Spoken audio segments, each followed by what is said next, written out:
We do it every Tuesday morning with FHP, Hafa Health Tips. Good morning, Jason Solis. All right. Good morning and good morning, everybody. Now, of course, Chris was just talking about, what do you say, 12 ghost peppers? I don't exactly think that's traditional holiday fare, but that certainly is like stressful and everything like that. So to kind of calm these waters and everything, we bring in a new friend, a learned physician, Dr. Tham from FHP, and we are talking about holiday stress. Now, Doc, good morning and happy holidays to you. Okay, now I know the ghost pepper thing. I think Chris just made a brand new tradition. It's probably going to take off, so it's probably going to be part of our island culture. I don't think I'll partake in that because 12 ghost peppers is just like that's not just mental stress. That's also like really physical. But the reason why we're having you here on the show is talking about this time of year, which even in a non-pandemic time, there's a lot of pressure. There's a lot of maybe memories and obligations that come rushing back and everything that can be it can wear somebody down. So how do we actually address these? And how can you do you basically tell your patients this is how you manage the stress, or this is how you control it, or what is the approach that you take when it comes to this very stressful time of year?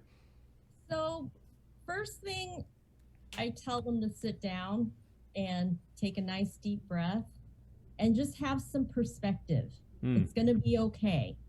For as stressful as the holidays are, this is a period that's supposed to be fun. It's supposed to be a time where you get to connect with family and friends that you haven't seen for a while. It's not supposed to be something that's stress inducing and that you should be dreading. Now, granted, not all of us have a great relationship with our families, and that could be stressful in and of itself, but you should try to surround yourself with people who, are positive in your life and give you joy. And Iron sharpens iron. Yes, and try to avoid the people that, are causing too much stress. Life's too short. You don't need that in your life. Mm-hmm. But as far as other practical things that, I recommend is, for sure, make sure you're getting enough sleep. Okay. Because if you're not sleeping well, it just, compounds the problem, compounds your stress levels. The other thing is try to get out and get some exercise or maintain your exercise regimen. Or if you're not somebody who exercises, that's okay. Just spend 10 minutes, go walk around outside, step away from the situation. Could we talk about the sleep for a second, doctor? Because I know it's, I guess, and I've been, kind of like stressed out and, the loss of a family member or, like bad breakups and everything like that. And I found that, I always read when I was trying to, like self-diagnose, which is probably like the worst thing I did. Yes. Yeah, go to WebMD and you'll find like the result of everything, of course, air quotes. After Google. Yeah, but I did read that, getting sufficient sleep helps to calm the effects of stress, but at the same time it's like I'm really stressed out, so I can't really get sufficient sleep, and I'm not getting sufficient sleep, so I'm more stressed out in the day, and it's this big this snowball. It's totally a catch-22 for those who don't realize sleep is not just a period where you're not doing anything. There's actually really important physiologic processes that happen during the sleep cycle. A lot of metabolic things that happen in your brain that your brain actually needs to do. Things that control our stress hormones happens during the sleep cycle. How we manage our insulin levels happens during the sleep cycle. Even the hormones that control our sense of hunger happens during sleep. And if we're not getting enough sleep, we're going to feel more hungry, we're going to overeat, and usually because we're stressed, we tend to eat more unhealthy food, and it sort of compounds the problem. So, yes. I never knew that. Mm-hmm. I always thought it was, if you eat too late or you don't get sufficient sleep, you're not going to be hungry, and that's what screws up, and your eating cycle is all thrown off. You're actually saying it's the opposite. Fascinating. Yeah. If you're not getting good quality sleep, it increases your feelings of hunger and you're going to eat more.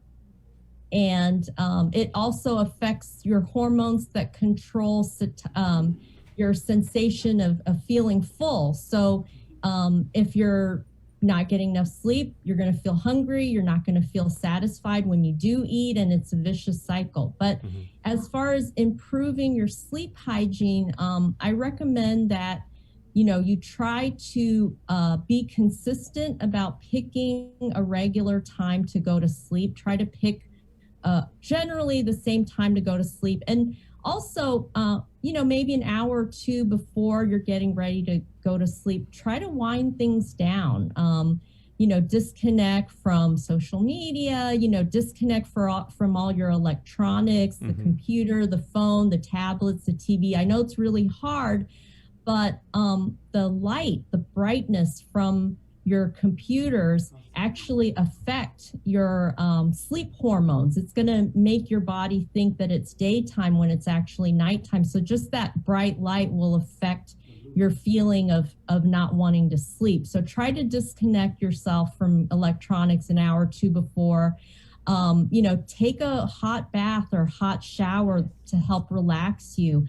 Maybe drink some chamomile tea or some warm milk. Warm milk has tryptophan in it, which is that sleepy hormone that we get after we eat a big meal or after we eat, turkey dinner at Thanksgiving. Everybody feels tired. That's the tryptophan that makes us feel sleepy. So, try to do that before you go to bed. And for some people, they tend to get up frequently, to use the restroom in the middle of the night. So if you're one of those people who are getting up 5 or 6 times a night to pee, I recommend maybe an hour before you plan to go to bed, stop drinking liquids. Try to get everything out of your system as much as you can so you're not constantly interrupted during your sleep to get up to use the bathroom. So what I'm hearing around this is, your best prescription, if you will, is just to establish a good, smart, consistent routine that you would repeat over the course of the holidays.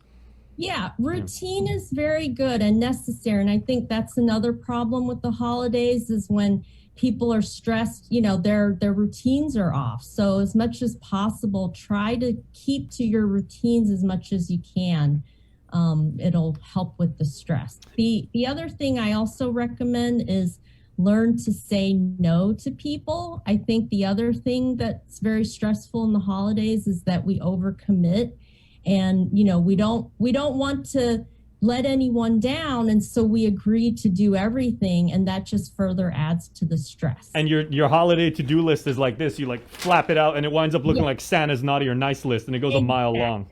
And just looking at the volume of it can stress you out. It's like, oh my gosh, I got to buy the lights. I got to pick up so-and-so from the airport. I got to feed the dog. I got to, one of my other neighbors is leaving, so I got to watch his dog. And exactly. Oh, so, try to put up some boundaries and learn to say no because, otherwise it's just going to add to your stress. It's not good for anybody. Now, Doc, for those of us who, work in office buildings, I know there's, certain industries, they say, okay, we're basically going to give you the entire Christmas week off because nothing gets done anyway, and we're in a product oriented industry. But if you work in the services industry and retail, you can't exactly step away from it. And I would even argue that maybe your stress is even elevated a little bit because you've got customers all the time and the pressure to really do good with your sales. So are there any exercises or even physical or mental that we can do to kind of relieve stress, if we step outside and go into the break room and just kind of center yourself?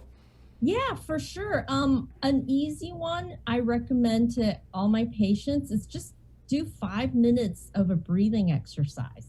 Even if you work in retail, no one's going to miss you for 5 minutes. I mean, you could go into the bathroom stall for 5 minutes and just instead of using the bathroom, just spend that 5 minutes doing some deep breathing. And, I think it's kind of ironic that it's socially acceptable for people to take smoke breaks where they get to leave the building and go outside to smoke.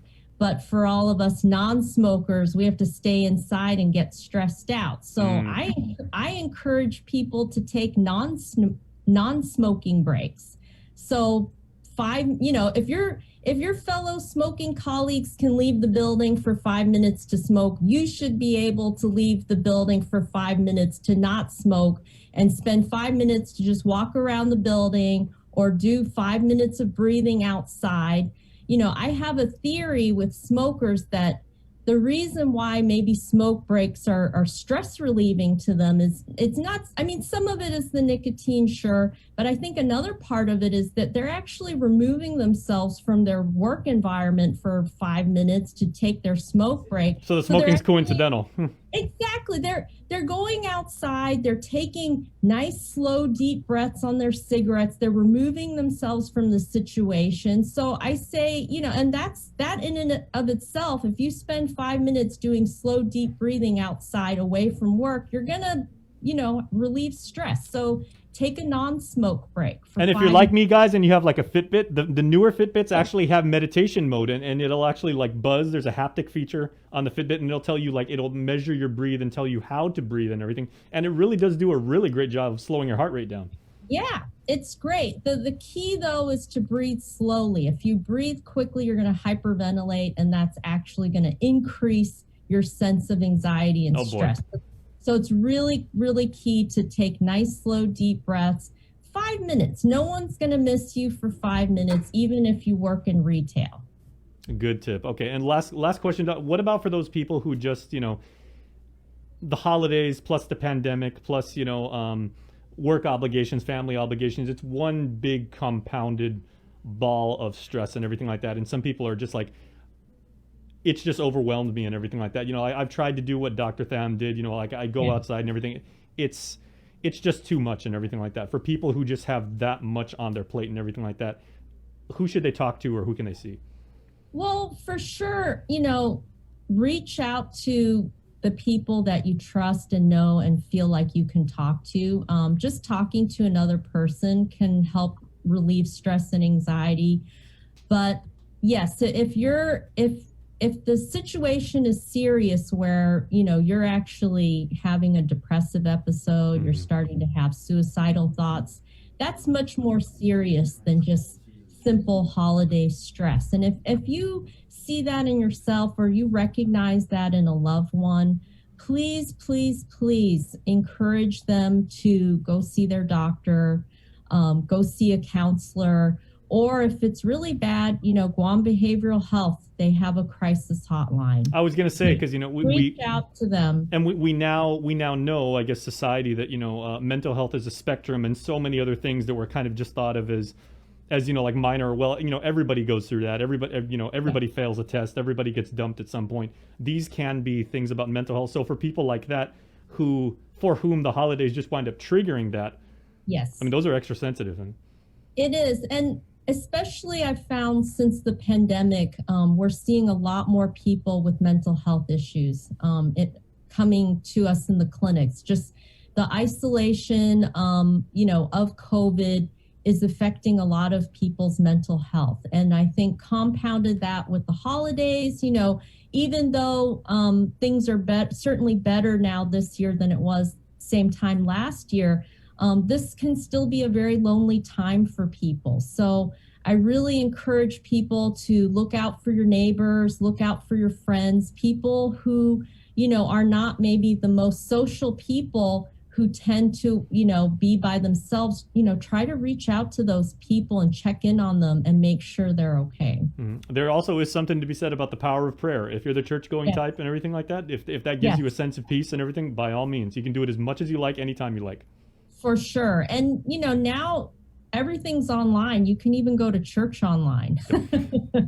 So, just, don't be afraid to reach out and, check in with, the people that you don't see often and make sure they're okay. This is the time to be, taking count and taking census of everybody and making sure that everyone's doing okay during this stressful time. Yeah, because this should be a very, very joyous time by design and everything. But if for whatever reason, boys and girls, that it's not and everything like that, good folks like Dr. Mo-Ping Tham at FHP are here to get you the help that you can need so you can get back on track and enjoy the holidays. So, Doctor, we really appreciate it, and we wish you and your team down there at FHP the very best of holiday season. Thank you very much. You too. All right. And please stay tuned, everybody, because the link will be back, and we'll wrap up the show right after these messages. We all know that a healthy lifestyle is important to prevent chronic diseases and long-term illnesses and boost mental health. It's difficult to determine exactly which healthy habits are worth investing in to live longer and healthier lives. But FHP is here to help. Tune into the link every Tuesday for FHP Hafa Health Tips, brought to you by Take Care. Helpful advice about healthy lifestyle choices that will have a big difference in your health from the medical experts at FHP Clinic. FHP Hafa Health Tips on the link every Tuesday is brought to you by Take Care. The relationship between Guam and Manila, Philippines is undeniable as we share similar cultural traditions, history, and heritage.